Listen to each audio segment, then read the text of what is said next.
Okay. Before we begin the panel discussion, we just wanted to have a poll. As in, how many of us attending over here are practicing CAs? Almost majority. Okay. So we'll take the panel discussion accordingly.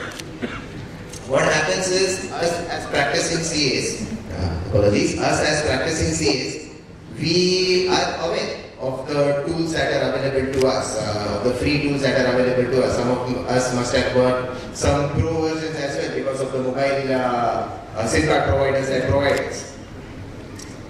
Apart from using those tools, at our office for all these years, we use a couple of other tools as well. Practically nobody files or rather uploads returns manually, except for the last days wherein softwares don't work. Otherwise, majority would be using some or the other tool to upload returns.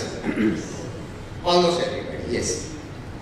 So, building on this premise, my first question would be to KP Narayanan sir. Sir, as CAs, we use a couple of tools. Usually very few which kind of get our work done in our day-to-day lives.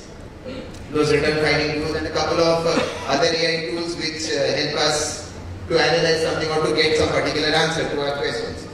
But very few, practically one or two maybe. So you have seen the CA profession, you have seen the industry. To really get that digital transformation for the chartered accountants over here, the very reason why they are attending this conference, to get that digital transformation, to get that edge, they have started on something, but sir, how do they build up? Where did they start building up? What would you say? So thank you very much, Eric, for throwing that first question to me. So it's always embarrassing, how to start. Starting trouble was that information. So Eric was asking how many people are practicing chartered accountant here. My question will be different to you. How many are married here? Can you raise your hand? I could see only one hand. I am not getting into privacy policy here. So I am not getting into the thought of DPDP. It's where to start. We all know that we have to be married. We have to marry at one point of time. The current scenario is like that we are seeing so many girls. Since the male numbers are dominant here, I am keeping the female aside for some time. We are confused which girl to marry. Today I am feeling when I am seeing girls, where were these people when I was looking for a girl? Applying this theory in the transformation also. You have to start somewhere. You should never think that what will happen, what is that I am going to do after my retirement. The children I should have, how am I going to take care of the education of them? So all these things. So let us not worry about all those things. The first philosophy, I guess it is more of this philosophical when I talk about digital transformation.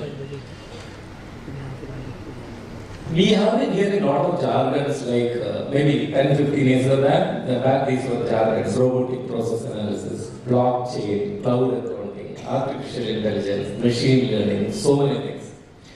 Today all these things are reality.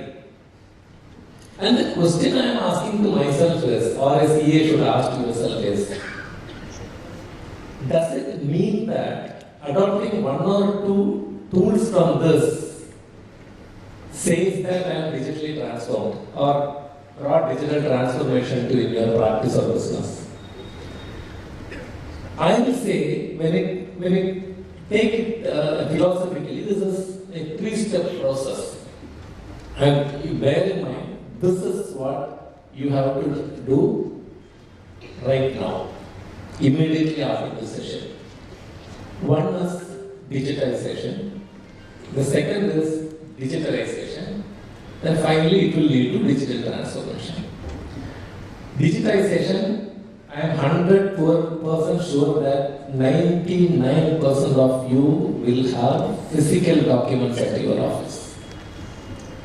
Converting all this digital physical document to a digital format is what is called digitization. Should we really need to hold that kind of, unless otherwise the government requires so, the compliance requires so? You should ask this question.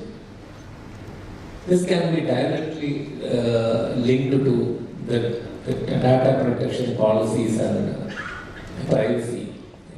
The documents are exposed outside. So this is the thing, the first thing that you have to do, and it has to be accessible to people who are in your organization. You can actually restrict access, give user and user control. That way you can manage this. Second is setting up a process. Think about automation before you even talk about AI. Automate the approval flows. There are so many things which you can automate. That's the second stage. Third one, look at from a customer's perspective. What is that customer is looking at you? What is that they are expecting from you? Are you proactive? You are going one step ahead or beyond of the customer expectation. Today people are looking at India. Globally, I am traveling across, I am looking at Indian chartered accountants, and I am convinced, the Indian chartered accountants are intelligent ones. I can vouch for it. And are we proactive to accept those customer requirements? Is that what matters? That is where you should think about digital transformation. Look at a reasonably good girl, marry her, start your life. That's what my answer for your question, Yannick. Sure, sir. Thank you for your insight, sir. All of you, when we have our team, when we have our articles, we must have experienced this, that if we want to transform some data or use AI for some or the other work, our team or our article would just upload that thing into a particular AI tool, or maybe as basic as those PDF conversion tools that you have. Yes, everybody? But what we need to understand is that this also poses risks in terms of privacy, in terms of data protection, because ultimately we are providing our data to some third party too. So on this premise, my question would be to Dhaval sir, what risk do you see when our team starts using such AI tools without much of knowledge or much of guidelines from the CA firm as to what should be used or how should we use those tools, or what about the client data confidentiality? Yeah. So I would like to just continue what KP sir has rightly said. He has correlated marriage along with the risks. I would also correlate that there is always a risk in getting married also and not getting married also. So I'm sure since most of the people here are married, so you all must be thinking right now in your head what exactly are the risks I have encountered after getting married. So I'll tell you guys honestly, most of the people right now present here, I just got to know there was a poll that had happened where I think only 20% of the people raised their hands, I think, who have completed the AICA course from the institute. So I'm going to be definitely telling you a lot of those tips which this 20% people would anyway know. But my question to the rest of the 80% people are here before we touch base on the risk. So the question is pretty simple. I'm sure all of you must be using some of the other AI tool for sure. So I just want to talk to those people who are right now in this room who are not using any of the AI tool. Anybody here in this room is not using any of the AI tool? None, guys. So which means there are 100% people right now in this room are using some or the other AI tool.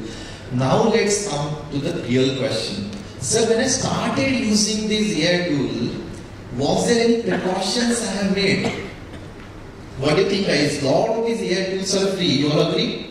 At least for those initial 10-20 questions that you all asked to these AI tools, those are all free. Why do you think somebody would be spending their millions of dollars to develop a model and then give that model for free for everybody to use? Have you all tried asking this question to yourself? So what do you think, since these tools are free and those are easily available to use, not for us, for our article staff or all the members in our office, so what is happening right now? The way I would give you a small example, if you all can correlate, the way when Henrik was saying, that in our office, even for the basic compression of the PDF, what do people do? They'll go to the Google online PDF compressor for free. You all will click on that, we'll keep uploading those heavy PDFs just to compress and then we'll download the compressed document. So it's not only about AI, it's also about a general data privacy matters that we need to think about. What are our guidelines in our office about data privacy? Then let's talk about AI. Even in the AI tools, I'll give you a small example which all of you, since you all are in practice, you all have observed, that's a lot of the CAs in practice, even in their office, my staff, my article, what they're doing. As soon as any notice from the authorities or the GST or the tax authorities are coming in, they are literally uploading that notice as it is to the ChatGPT or any other AI tool and telling the prompt that give me the draft reply of this notice. Happening for all of you, yes or no? You all are smiling, I know inside of your head you're thinking, ये तो मेरे office की कहानी है. Trust me, like it's happening all across the board, not only in our office but multiple other professionals also are using the same thing. And I'm sure a lot of you are aware about this thing as well, that these tools are not as intelligent as us chartered accountants are. You all agree?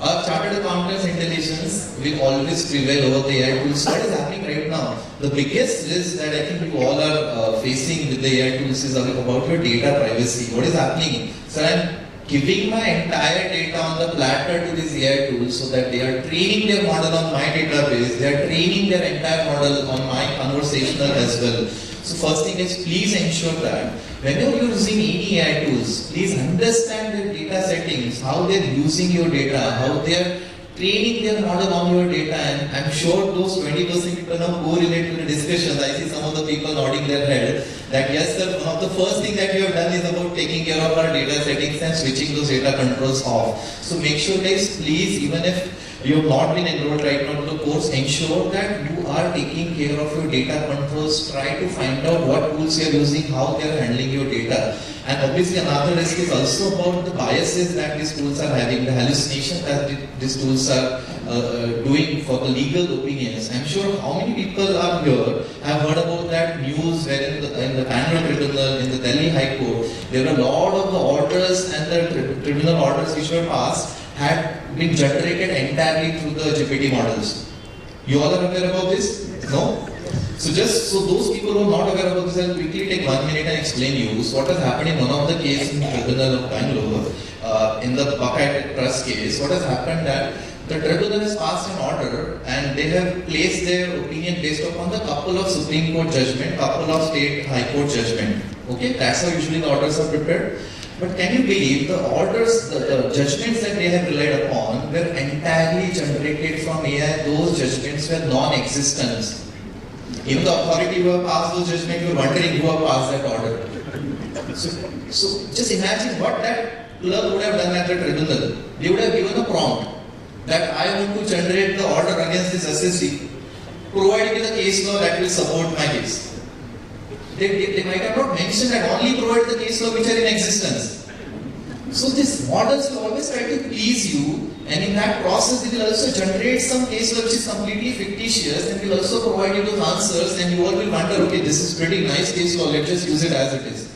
So trust me that whatever GPTs are giving you answers, make sure you are not outsourcing your human intelligence to these models. You are only outsourcing your clerical jobs to these models, your drafting jobs to the models, but you are also applying your own human intelligence before you review or you submit those reply or responses anywhere. So that's the couple of risks, and make sure that data privacy, hallucination, guidelines, the training is something that you need to do at your office, which is not no more an optional, which is a mandatory thing before you start using any of the AI tools. And we will definitely discuss a lot of these things in the next couple of questions as well. So what do you think?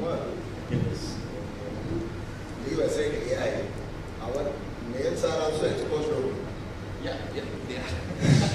What about the emails we are having? All emails are also exposed, I believe. And what is the security things can be there for the emails? Just if you can. Guys, not only email, I tell you, most of the CAs sitting here are sharing data more on the WhatsApp and the other chat platforms than the email. So that is also harsh reality we have to face, that how much ourselves we are also ensuring that at least basic data principles are ensured. So a lot of time, even a lot of people here who are sitting right now, you all can go to your mobile phones, those who have Android or those who have iOS also. Have you ever checked about that My Activity, what happens in that My Activity in Google? Anybody tried checking it? I'll give you one small example, you all will be able to correlate. How many people have experienced that whenever we talk about buying any product or buying any service, we talk about somebody, let's say I talk with sir, मुझे एक laptop खरीदना है. And within next 20-30 minutes, I'll start getting advertisement of those laptops on my LinkedIn, Facebook, Meta platforms, my email. It's like entire universe will know that I want to buy that laptop. Happens with you, right? So trust me guys, it's all because of we have allowed those access. And it's because, I'll again ask you one more question. What is the last time somebody here might have checked their terms of service in their email service provider? So last time क्या पूछ रहे हो? हम तो जब बनाए इन्हें कभी भी नहीं चेक किया था.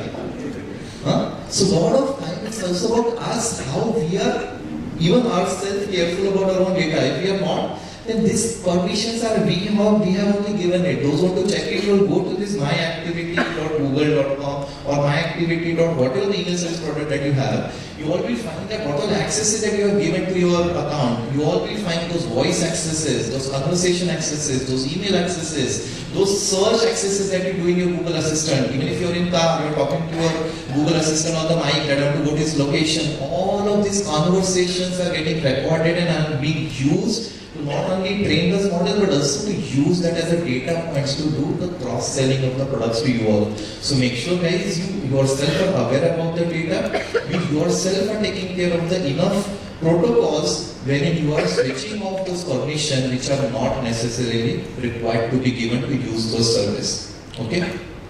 So one thing I would like to add here. Gurkirji was asking, this when you use mail, it's already exposed. You are already exposed, right? My question to you all is, with due respect to the profession, I wanted to become a CA. Unfortunately, I have to put Sri as a prefix in my name. You all know how difficult it is to clear the examination. Probably when you were doing CA, it was not even 3%. And I was making a remark or statement or definition of for a CA that Indian CAs are intelligent chartered accountants. Indian as an intelligent chartered accountants.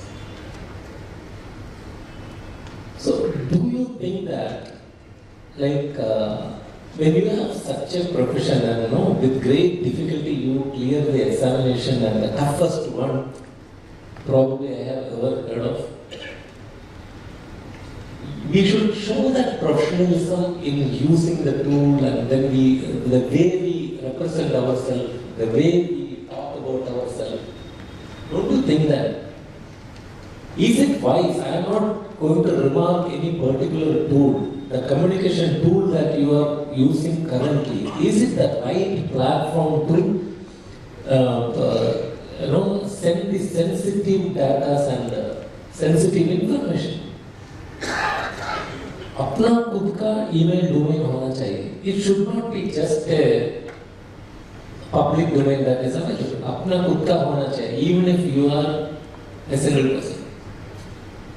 So that is something which I would value. So if I am privileged that this is my 10th year of associating with chartered accountants and with the institute. The last 5 years I have been seeing the kind of effort that institute has been putting in bringing that capability or trying to build that capability in you all, and we still continue to use the generic email address. So shift from everything today. And one more thing I have been observing, and not trying to be offensive or making some statement, never ever look everything from a cost perspective. If you are looking at cost or data privacy, then my preference is data privacy only. That increases the value of the professionalism that you have, and that gives immense confidence to the customer. Sir, you talked about data communication between the teams with the client. Would you suggest some tools, or would you like to elaborate on what those particular tools should have, some features of? See, suggesting a tool is like to you marry this girl. You know your business profile. You know how you manage your profession. You know the potential risk. If you don't know, then try to understand that first. Correct? I have seen the kind of one example, like I went to a CS office. The password is put it in a note and it is sticked on a computer monitor. So it is accessible to everyone.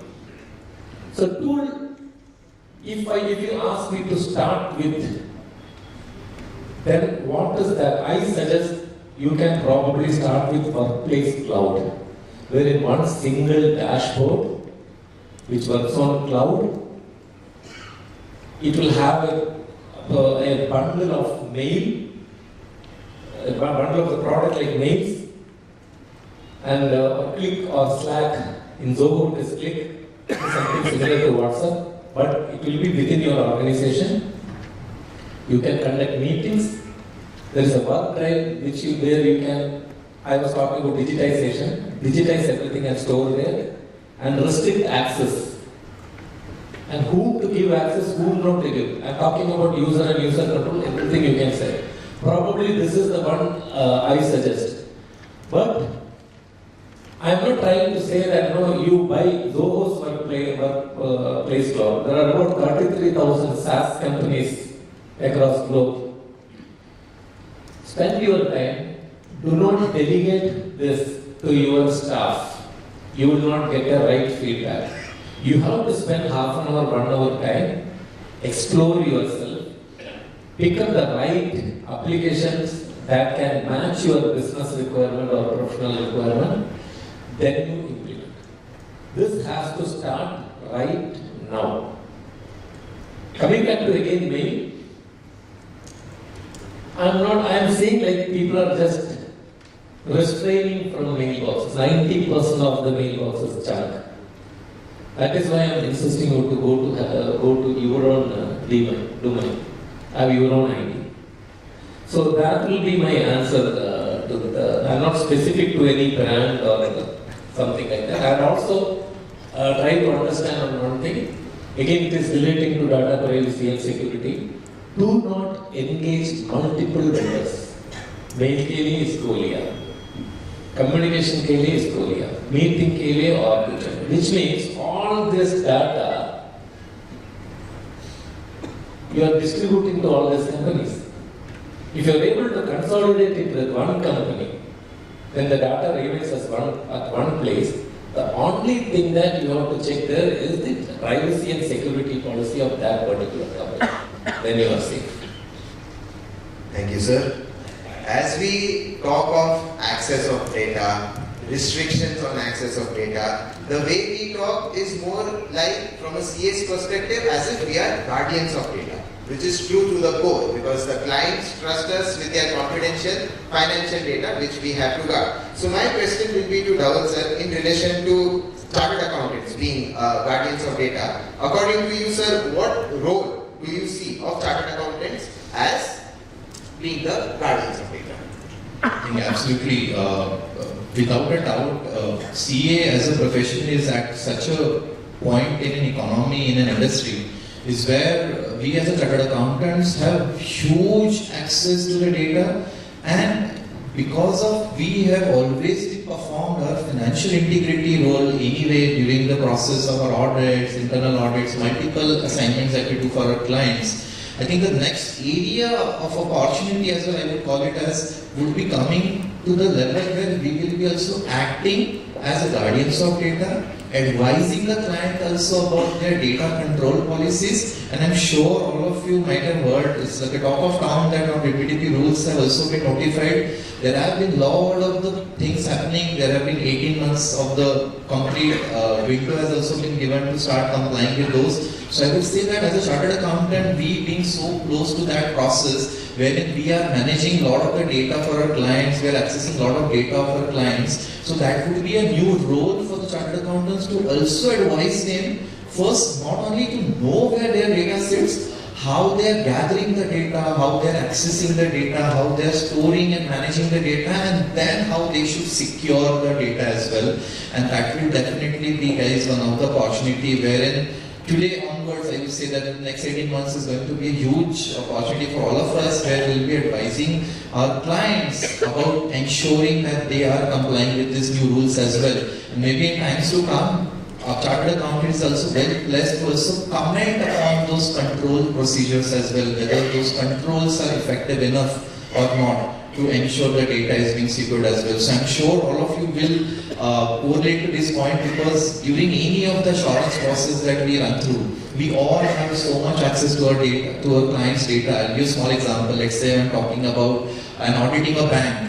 So you all know the bank is having a lot of the personal KYC, personal data for their customers. So it's our responsibility also to let them know how that data, how that personal data is being handled at the bank. Let's say I'm auditing any fintech startup. They are having a lot of the personal data of their clients, of their employees, of their clients as well. So how they are also handling and storing and using that data is also going to be a consultation that we'll have to do in future as well. So I think that's where I would say that the chartered accountant is really well blessed to be a guardians of the data as well.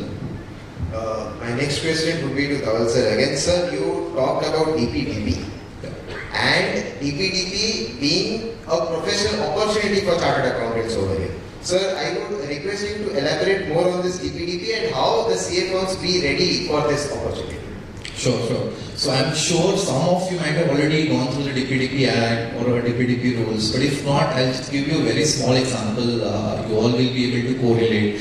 Let's take out an example of a company, and I'll be explaining a couple of concepts which are also important when it comes to a DPDP as well, and then you will understand how much of the risks sit with each of the roles under the DPDP rules and the Act as well. So I'll give a small example of a company, maybe a listed company or a large multi-company, where they have, let's say, thousands of employees on their payroll. So just understand a process where, let's say, that company holds huge data of their employees, which may be in terms of PAN card details, their Aadhaar card details, all of their personal data, insurances, multiple aspects of the data that they will be holding. So in that process, the employee of the company, they will be the data principals, as it is called into the DPDP Act, which means what? The data principals are the ones to whom the data relates. So it's if I'm an employee of the company and that data relates to me. So I am the data principal as defined under the Act. Now let's talk about the company who is also holding my data, storing my data for processing payroll, multiple labor law compliances and multiple other things. So they will be in the process called as a data fiduciary.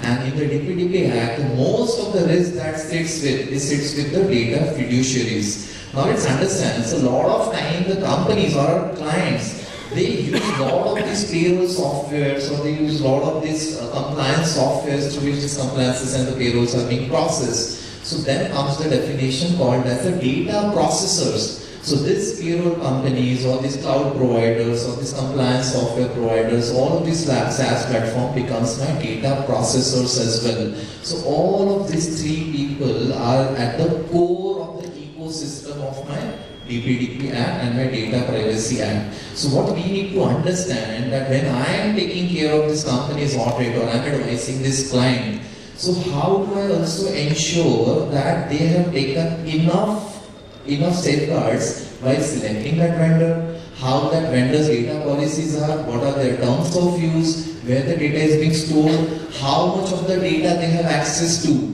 and till what period they have that access to. So these are the questions we need to ask and answer for our clients as well. So that is going to be really huge opportunities. We all can correlate to some of the process where there used to be a system audits, where we used to do a lot of system audits. Now this will also be called as a maybe DPDP compliance audit, where the very nice term that people call it as a data protection impact assessment. So that is also something that we all will be doing for our lot of clients as well. So that's a huge opportunity, guys. You all should be looking forward to that as well. Thank you. Thank you. As we talk about data protection, as we talk about SaaS platforms, my next question would be to Narayanan sir. Sir, as an AI-driven software as a service platform that you represent, what DPDP really means for you, and how would the concept of guardians of data and DPDP would you elaborate? I am not able to see you. Thanks for that question. He was talking about from a CS perspective. That is completely relating to the profession. Now, when it comes to an organization, you have to look at it differently. As a guardian of data, what the precautionary measures that how the CS has to act on that is what he was talking about. And this is coming, I am talking completely from an industry perspective or a SaaS, a company which runs on a SaaS products. So there are three things which you should be looking at from the company which we practice. So what we practice in Zoho. So one is that the philosophy of the company and the product. The second is product, how the privacy and data everything is maintained in that. And third one is practice as a product leader. If I am a product leader in this industry, how I am practicing it? On the philosophy, we don't sell data. Okay? And we don't do advertisements. These two are directly linked to the privacy policy. He was talking about, Dhawan was talking about reading the terms and conditions and put a tick mark on the checkbox. So we blindly do that first and then sign and correct. We don't read it. It is something like to get the home loan, you sign everywhere. Correct? So that blind thing which is followed here. For the philosophy is like, first, am I taking consent from my client? To what extent this data can be shared outside? Correct? And what is the measures that I am taking on the personally identifiable information? Could be your Aadhaar card or your bank account details. You know. So these are directly related to this. So this is as far as the philosophy is concerned. And on the product, privacy first AI that we are talking about. I am only collecting data what is required for me. They say when you apply for a personal loan, the guy will come and ask for your wife's Aadhaar card, which is not necessary at all. Sir, ये भी रहने दे इसमें काम आएगा.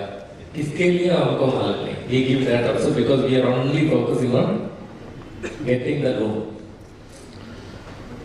So from the customer side or CA side, what you have to look at is, am I sharing any data outside which is of no relevance to them? And from an organizational perspective, I have to look at the data I am collecting is limiting to the purpose. If something beyond that, that should not be. So we limit our purpose. And whatever data we are reading, like he was talking about again, going back to that, there are a lot of things which comes as free to India. And we blindly sign it and use it. First we see whether it is paid or free. And if it is free, we blindly sign without checking the terms and conditions.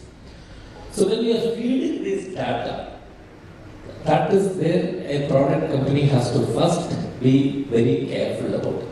Because this data fed, data exposed outside is what matters actually, my preference. So what kind of data that is thrown into general public model, the company has to be very wary about. And the third one is practice as a leader. Any feature leakage, I am an organization, so how I should look at this, any feature leakage or the data which is exposed outside is misused, who is going to get hurt first? Is it going to be the client, vendor, us, or any third party? That is something we have to be very, very careful about. So these are I can say it is a sensitive area that we try to focus on. Absolutely, absolutely, sir. Very well put. Sir, when you talk about data, considering that you are a SaaS platform, you are dealing with huge data of varied clientele, or as they call it, persons in income tax. Sir, many of us must have heard from the media that data needs to be stored locally. The government is probably working on such policies. What would you like to say on the data being stored locally and about data centers and about this new concept called as transnational localism?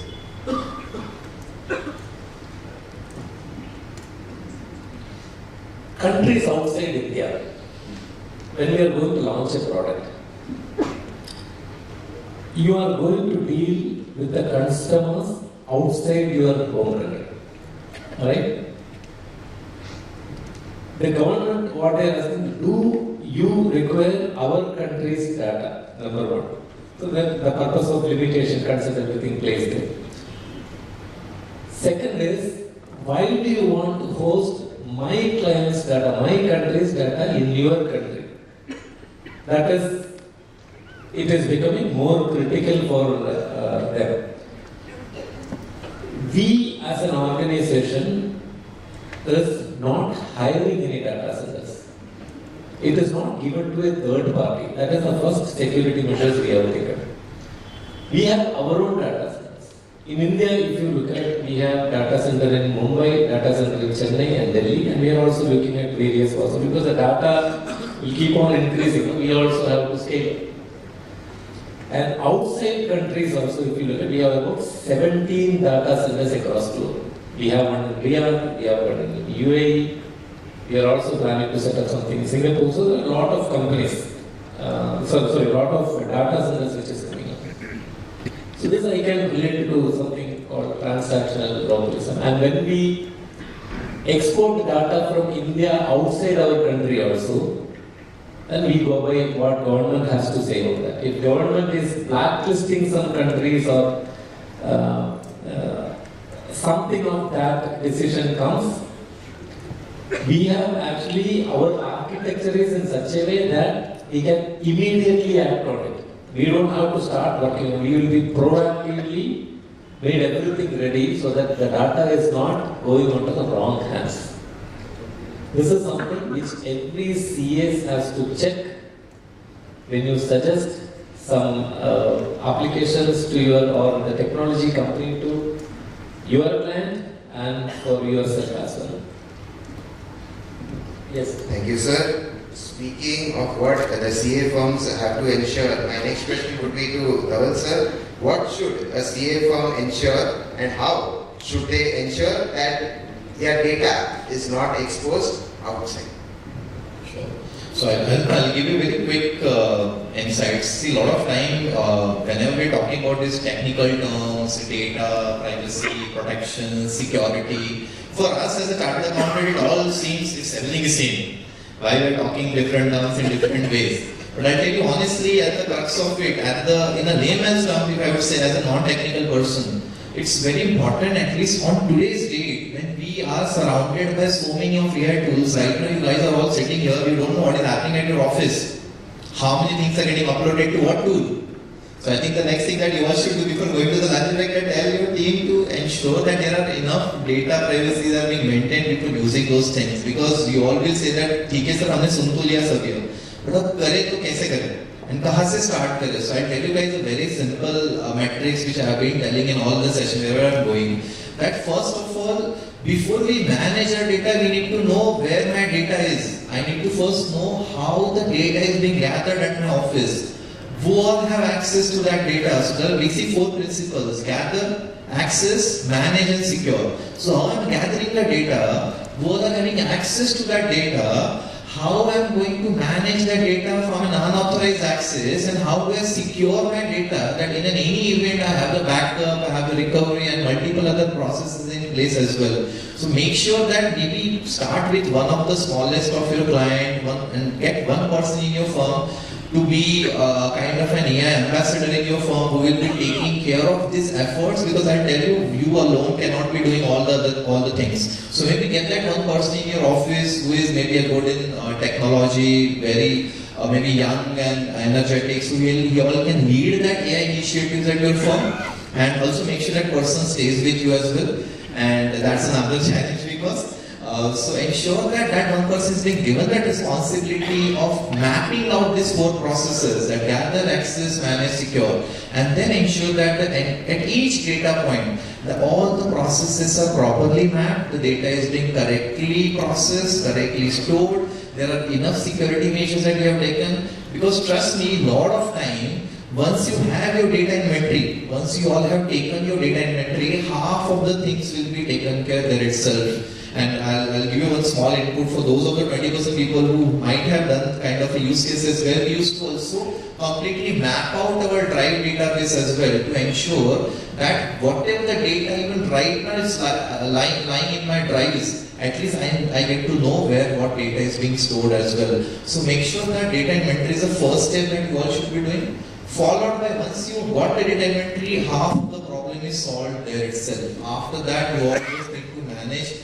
what all the communication channels you are using. As KP rightly said, that it is a must that you all should have your own domain, you all should have your own emails provider instead of relying on the public domains. And then ensure that the documents, the information, the data is only shared over the secured channels, because again in the laws, the upcoming laws that we are having, there is also something called as a consent that you need to take from the data principal. And if you don't have a consent, a lot of you will agree that we all started using our emails, Gmails, we all have that one email ID that everybody across our firm uses. And we all send the emails to that email ID to our clients, and everything comes on that email ID. A lot of my staff members would have that email access on their mobiles, on their personal devices. That is also somewhere that you need to look into. That how even my staff members are accessing the data. And a lot of you might have also experienced that without us officially getting into that, switching that data sharing from email to WhatsApp,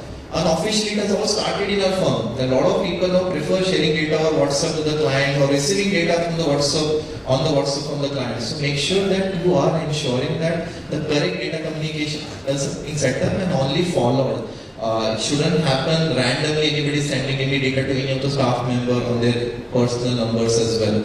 And having said that, then all you need to ensure that once your data is stored at the right place, then there has to be enough data access controls being given there. There has to be enough data security have been put up there. So I think that should be a basic plan. And I'll give very simplest of the word. Even if you don't want to gather and maybe store this information right now in all of your head, just simply go to any of the AI tools that you're using and tell them that give me the best practices of data management that I can use that in my office. You all will get a lot of the best practices in line with the DPDP Act and rules as well. All you have to do is follow that and implement those SOPs at your office. So adding to that, I think the user and user control is must. So it should not be like you keep one desktop in there and everybody can walk in and access it even in your absence. You don't know if you are not in the office what kind of data is getting exported, and so you have to have a security measures on all those things. So identify the right tool. Probably I may even go to an extent of suggesting a ticketing system. So to manage your client effectively, and you can actually have dedicated executives to manage certain clients. So you have a unique email ID and which you will be given to your clients or anyone for that matter, and the clients, as to whatever queries they have to shoot a mail using this email ID. This will come to your ticketing system, and you can actually configure it in such a way that it is automatically assigned. Suppose if KP Narayan is handling Dubai clients, when there is a requirement come from Dubai clients, it is automatically mapped to me. So when I go in the morning as an employee, when I look at that, I will see, yes, there is some 5 tickets which are assigned to my this thing. So these all will increase your productivity. I will just go and pick up and start answering that, correct? And overall, you as a CA have an access to that, admin access, and you will be able to access everything, and you know what is happening in your office also. User and user control is a must. Thank you, sir. Sir, from data perspective, from communication perspective, from SaaS platforms perspective, what are the other best practices that you would like to elaborate on? I did not understand your question. So, sir, we were talking of the routing part, as in if you are handling some departmental work, so the mail or that particular communication should be routed to you and only to you specifically, considering that others who are, even though a part of the same organization, who may not be related to your work, may not get that information or that data, whatever it is. So, sir, such more best practices which organizations should adopt, in case if you would like to elaborate. Okay, best practices. I've actually spoken on the tools front. Yes. Probably little bit on how you can manage your personal life and professional life. Yes. So we were talking about data security and privacy. So on data security and privacy, we have discussed enough. And we have also discussed about what kind of tools that you are going to use. There are multiple benefits which is attached to this. Instead of talking about other practices, I will put it in this way. The one big benefit is your privacy and all the data are protected well. That will increase the confidence in your clients. You will have that self-confidence level boosting up also, which is at one point.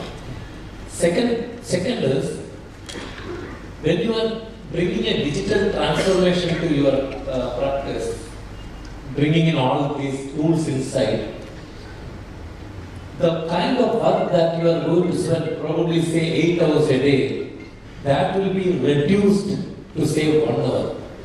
You don't have to manually enter any data, manually create journal entries, manually create your trial balance or profit and loss account, or we wait to prepare the balance sheet at the end of the year. So if you have adopted a cloud accounting software, that accounting software can give you real-time reports. 70 plus reports are available with us in one click of a button. You go schedule 3 on hand, like bills receivable, yes. Bill payable, yes. Converting estimate bhejna hai, yes, you can send it through client portal, which the notification will go in mobile of the customer. Want to convert the estimate to invoice, when he accepts the invoice, accept the estimate, you click of a button, you are getting it converted. And again it will go back along with the link for the payment. And he will make the payment. It is all completely automated. Alright? So drastically the workload on you will come down, especially on bank reconciliation. I have seen in many cases that are consuming more than a month to do the bank reconciliation. Yahan, the system will provide the matching transaction, you just have to click and it is done. You can do this in less than 5 minutes or 10 minutes time. So you are saving a lot of time when you are bringing in this transformation to your practice. This will in a way solve the human resource requirement also. It will bring it down. And it will also tell you if you have excess resources in your organization, which can be better utilized in say new assignment, or if you want to do a lead generating call, or to spend the time wisely in addressing the queries of your customers. So all these things can be done. This is the best practice, and you will also be able to disengage from your work whenever you want, and that will give you a fantastic work-life balance for CA. I have never seen a CA who is working only for 6 hours and taking rest. His day starts at 8 o'clock and it goes up to 11 o'clock. Because why I say is, I am working with CA Institute, I am working with chartered accountants. Typically my day starts at 6 o'clock. Because after 6 I get a lot of calls from the chartered accountants only. Till 11 o'clock. The question I often get is, so that kind of stress level, the CSR, I can understand that since I am with the profession, I am trying to help you. You have to come out of all these things. simplify, do the simplification in your life. Lead a simple life. Be down to earth. That is what my message. Thank you, sir. Thank you. The key point that I would like to say on this part is that we CAs focus so much on our regular work, our day-to-day work, that we really do not get much time from a work-life balance perspective. I would like to add even from a growth perspective as to what are the new opportunities that are available. Sir correctly mentioned DPDP law is one of them. We focus more on tools. We have our own AI tools, our own automation tools. But now let's understand as to what initiatives the institute has when it comes to AI. Dhaval sir, if you would like to elaborate. Yeah, sure. I think the biggest initiatives, I think, in globally, if any professional institute has taken, so guys will not be surprised. It's India's Institute of Chartered Accountants who have taken this leap. No other professional body in the world has done so much which Indian Institute has done. You not believe through the AI committee's initiatives, through the AICA course. I think somewhere about 50 plus batches have already been done. So we are talking about 35,000 CAs across India who have been trained on all of these AI courses. That's a huge number, and I'm sure there are those 20% people here right now who are sitting who have done that course. They might have achieved a lot of the things after that course. They have got a lot of knowledge also after that course. So I'll let them speak maybe later to all of you as well. But trust me, there are a lot of initiatives of the institute which includes the CAGPT, which is a dedicated CAGPT for the chartered accountant members on different topics, be it direct tax, indirect tax. That is something which is really great. The only reason those specific GPTs have been created to cater to a profession and to also reduce the hallucination that happens in the general model as well. Not only that, a lot of books which AI and ICA is also publishing. Recent one is AI privacy, ethics in AI. Now they're coming up with a book called as the DPDP and in the AI era. So a lot of these new books are also coming up. So do have a check on that as well. And having said that, the level 2 of AICA course has also been launched, and I have a small story to share here with all of you. And it's a real story of a couple of CAs who have done this course in one of the first open batch that we had in Ahmedabad. So we not believe that batch has not happened. See, it's hardly 20 days since that batch is over. It was in the second week of November itself. And I have seen those people developing their own tools. They have launched their tools also, and their clients have started paying also for their tools as well. So that is where the people are encashing on the opportunities. They are using AI to build those tools to solve a lot of the problem statement that they had in their practice. So that is something a perspective should be, and that is where I want all of you to ensure that maybe a lot of problems that we face, we keep working handily on those things, those repetitive tasks. Please ensure that before you start those tasks, ask yourself, how do I solve this task with AI?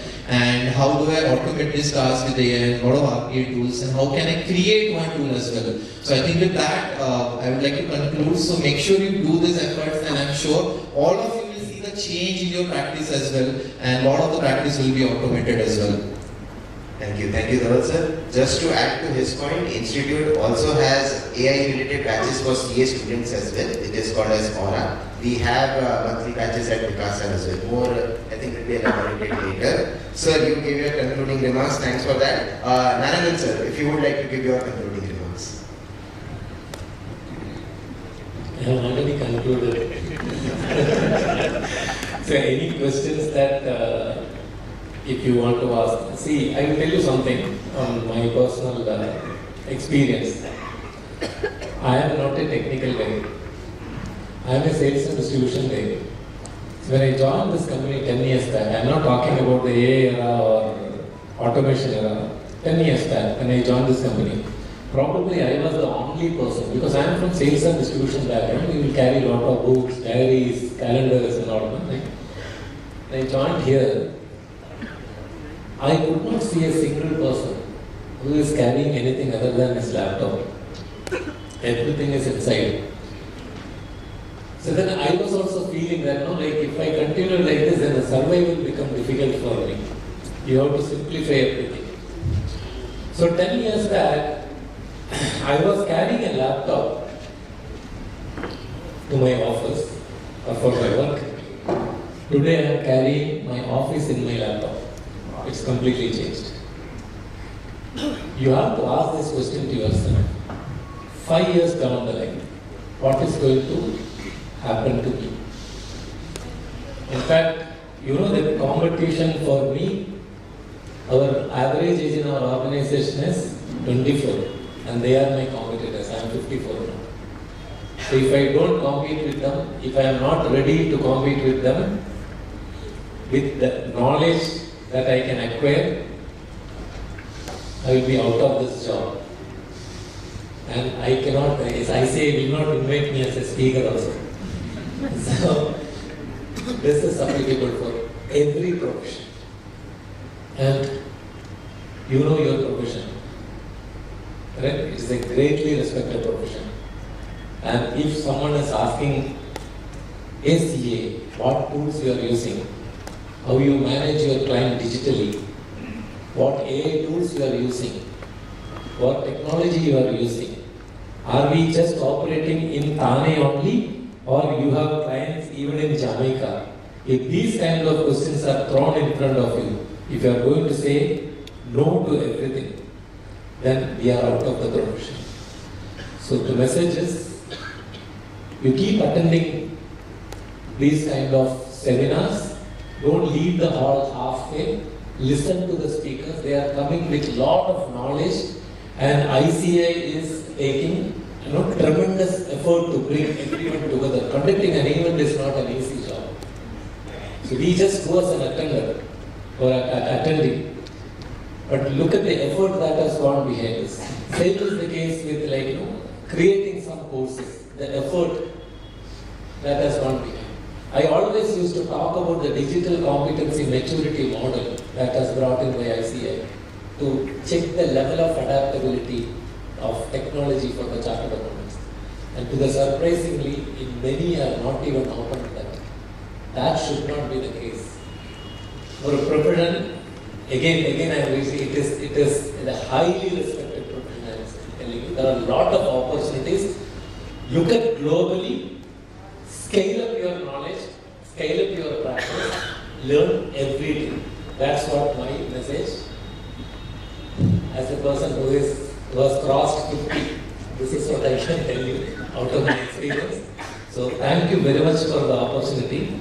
So any questions if you want to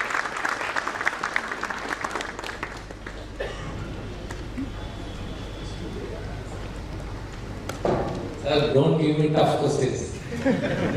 Give me easy questions, I will answer. Well, this is a very naive question. In the first place, good afternoon, gentlemen, and to all my colleagues over here. Two speakers refer to the term hallucination. I would just request you all to elaborate on this term hallucination. What is this hallucination so far as AI is concerned? That's So I'll give you small explanations. Let's understand what is hallucination. So let's say I give a prompt to my AI tool that I want to draft a reply to this notice. Okay, the same example I have given to you all in that Bangalore tribunal case. So when I tell that GPT that provide me the answer or a draft reply to that notice, ideally what I'm expecting, the reply should be based on the facts. The reply should be based on the case laws which are in existence. But what happens a lot of time AI, in a process of pleasing me, it goes beyond what is the facts. It tries to create the facts for you and it gives you the response along with some of the provisions or some of the understanding or interpretation of law which is completely incorrect. So there's an interpretation of human of the laws versus an interpretation of AI model of the laws which can be completely different. So hallucination means what the answer my AI should have given me, it is not giving me that answer, it's giving me completely incorrect answer, and sometimes the way that answer is structured so beautifully, I may also get in a shock that, oh, it must be correct. That's the reason the tribunal might have even passed that order, believing that Supreme Court's that case law might have been in existence. That is how it was correctly drafted. So how do I detect it and overcome it? For that, you have to come to the ICA course. Everything will not be given here. Or else you can You can talk to those 20% people here who have done that AICF course. But there we are giving in-depth knowledge about how a chartered accountant should handle the AI tools and ensure the hallucinations kept at the minimal level. Thank you. Yes. We'll take up one more question, and for further questions you may contact the respective panelist of the desk. Sure. Thanks. I'm not sure if this is also covered in the course that you're saying, but so you mentioned about certain permissions that we have an option to not give to the apps that we use. But in spite of that, whatever mandatory permissions we give, what are the kind of risks that we still get to be exposed to, and with the AI? So otherwise they won't function. So what level of risk acceptance do you think we are living with? So I tell you first, just to give you a small live example if you all want to see. How many people here must be having these tools, AI tools in their mobile phones also right now? Like 50-60%, oh wow, nice majority. You open that tool, you open whatever tool you must be using. Just give a small prompt to that tool. You all have opened your mobile phones, you all open that tool. Yes, any tool, whatever GPT is or Gemini is or Claude, whatever tool you are using in your mobile phone. Just give a small prompt that whatever the information that you know about me, can you tell me all that information based on my interaction with you? You all give this prompt, you all will be wondering for the next 2 hours over the lunch what has happened. It will know more things about you than your spouse would know. So make sure you are not doing in front of your spouse. Okay? So trust me sir, lot of time whatever the prompt we are giving, whatever the discussions we are giving, even a lot of the cases it has happened that the GPTs are even aware about what all clients you have, what all scope of work you have, what all fees you are charging to the client, forget about that. How many children you have in your family and what song your daughter performed in the annual function at her school. Because directly or indirectly, we are only giving that information to these tools and we are so much not dependent on that. Even if something that I know, I'll still go to the GPT that, okay, can you create itinerary for me for my holidays? So much of information we are giving it. So trust me, the risk, there is no upward side of the risk. It's up to us how much of the data I'm trying to share with that tool, because I'm sure some of you might have gotten answers by now. Some of you might have given the prompt, might have got answers from now. Anybody want to share? Nobody will stand. You got it? Everybody might have got it. And most of you will wonder that, okay, so much of the information this tool knows. So how do I manage that? Again, all of these things are covered in that as well. So you will speak to this 20% people who have done that course. Trust me, they all will be the real ambassadors instead of me telling you all. So they will be giving the right feedback to you all as well. And trust me, the 600 batches in 12 months, it's something I think not happened in the history. So it itself speaks as well. Hello. Yes. That's one question. That is there any planning the issue to conduct some courses for the senior citizens, Sure. senior chartered accountants? Sure. Because the level of grasping of the youngsters about AI is much more better than the senior chartered accountants. 100%. But in my opinion, after like training 6,000 CS, I tell you the senior members has more knowledge and more right process of thinking, the chain of thought than the younger members. I would beg to differ. So you all should in fact compete with them. You all will beat them, sir. Because the experience you have, the 20 plus, 30 plus years of experience, and that with the technology is the next level. Because I may have a technology, but I don't have that 20 years of experience of chain of thoughts. How do I balance the thoughts? How do I do any particular work? So trust me, you will not feel this difference at all. I have done a batches where there were 21-year-old member, there was 80-year-old member as well. Both of them perform perfectly. And one thing, I'm saying one thing. Even the speaker today are of the 60 years age in this. There are some of the speakers who are of the 60 years age. So don't worry. होता है जी. Sir, आप हैं तो हमें कोई चिंता नहीं है. However, one thing I want to share. There was an issue in my mobile. So I went to the one shop gallery.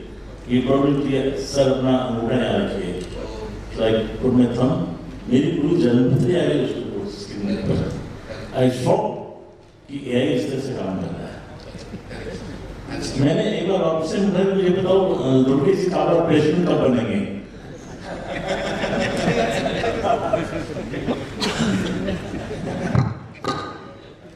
When the Guru wishes of all of you are there, and God's blessing will be with me. So, thank you for the insightful session.